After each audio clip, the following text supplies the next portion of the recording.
Flight of the Navigator, though not quite in the same league as Robert Zemeckis' 3 Back to the Future motion pictures, everyone who was a child in the 80s probably remembers this awesome movie as well.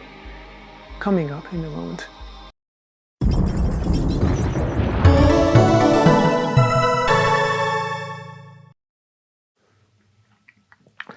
Somehow, in the 80s, the possibility of an alien landing felt much more likely than it does now, when many think of space more in terms of becoming the next cool tourist destination. Maybe it was so because of the space race between the US and the Soviet Union. The intro of Star Trek: The Next Generation declared space to be the final frontier.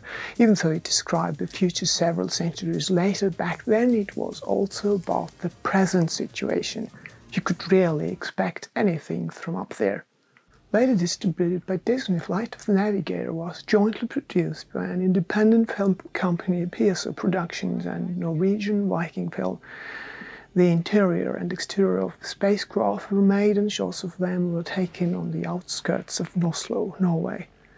This allowed the film to cut down on expenses, as oil production hadn't made this European country wealthy and expensive yet. The script of Flight of the Navigator was written by Michael Burton and Matt McManus, based on the story by Mark H. Baker. Randall Kleiser directed the movie, and it reached theaters by the end of the summer of 1986. The plot takes one step further from E.T. the Extraterrestrial from 1982, where the protagonist had his own alien hidden in the closet and fulfills every young boy's dream. In Flight of the Navigator, he has his very own UFO spacecraft. On July 4, 1978, David Freeman, a 12-year-old, returns to his home, where he left from less than an hour before. Strangers occupy the place, and when the police get him to his family, now living in a much cheaper property elsewhere, his parents look 20 years older. In the hospital, the boy learns that he has somehow traveled precisely 8 years into the future, from 1978 to 1986.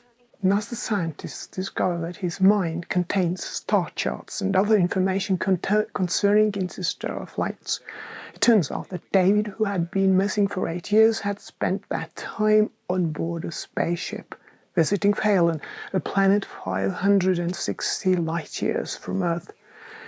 Meanwhile, the alien spacecraft that took him there and back had crashed into the power grid, and NASA captured it and brought it into their laboratory. David is taken to the same base for further examination. Max, the AI on board the alien spaceship, calls him telepathically and organizes transport to the alien ship. Max needs the star charts from David's head because his own had been erased when the ship collided with the power grid. They flee the base, starting the second part of the movie, a road comedy on a flying saucer.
I only know what's in your head anyway. Jeez, I have no idea where we are. Gotta get directions.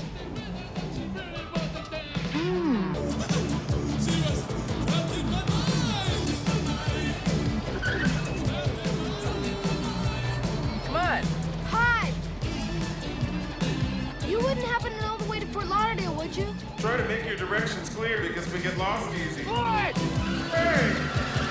Thanks for nothing! By the end of the journey, when David understands that NASA will treat him like a guinea pig for the rest of his life, he decides to accept the high risk and orders Max to take him back to the year 1978.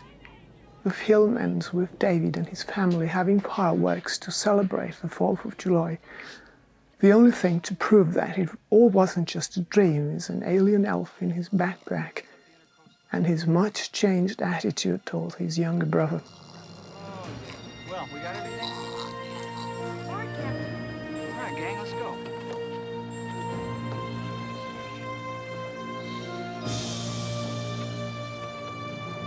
The makers made a big step forward on CGI computer-generated imagery, morphing or gradual changing of a 3D model from one shape to another was first introduced in this Flight of the Navigator.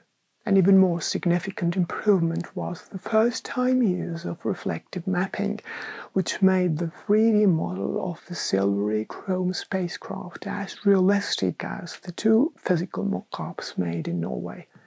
At the same time, the alien species on board the craft looked like they were from the toy floor in a grocery store. But it does not seem out of place. Somehow it gives the movie a fairy tale dimension that connects with the younger audience even better. The creators of this film obviously didn't try to keep it scientifically accurate. Even a 10-year-old probably wouldn't believe that a simple medical EEG scanner could print out a spaceship diagram based on the signals from a patient's head. But when the magical thinking of the fantasy world takes over, everything seems possible, even for grown-ups. The New York Times wrote in 1986, "The three-dimensional graphics that shimmer on NASA's computer screens are part of the appeal of a movie targeted perfectly for kids of the 80s, who hit their own computer terminals at age 3. The computer terminals back then were like a magic wand in Harry Potter stories, a way to an imaginary world. The movie uses this wand very successfully. It is also tightly scripted and has a great cast. Emotional moments are very authentic. The family reunion at his parents' new house. Oh my God. Or when David discovers that he should now be 20 years old and that his once younger brother is now his older brother. You look just like I remember you.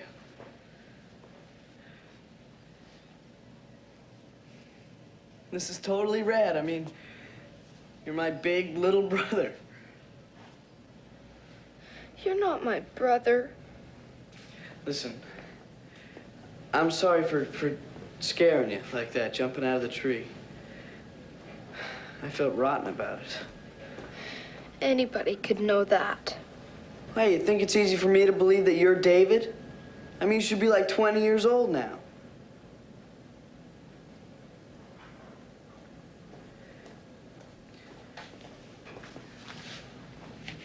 I'm not really sure why I kept this. I guess I thought maybe I'd be able to use it. You know, kind of save the day. Mom and Dad went nuts when we couldn't find you. They made me put those things up on every telephone pole and tree for years. Every Saturday. Should have seen Mom. She kept all the stuff in your room. She refused to believe that you were dead.